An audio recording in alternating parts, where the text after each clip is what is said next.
Hello everyone, testing out another recent hobby store find.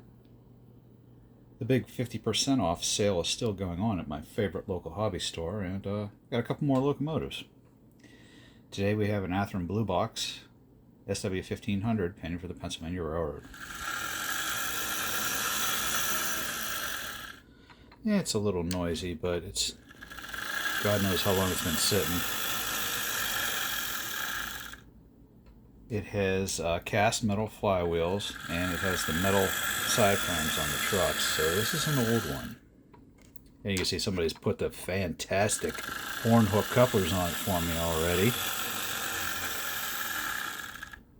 This is a really old one here. You can see it came with the white cardboard and the twisty ties to keep it held in the box there. We got the detail packet and we got the instructions. So I'll get it all put together and paint it up and maybe add a detail or two to it. That's about it.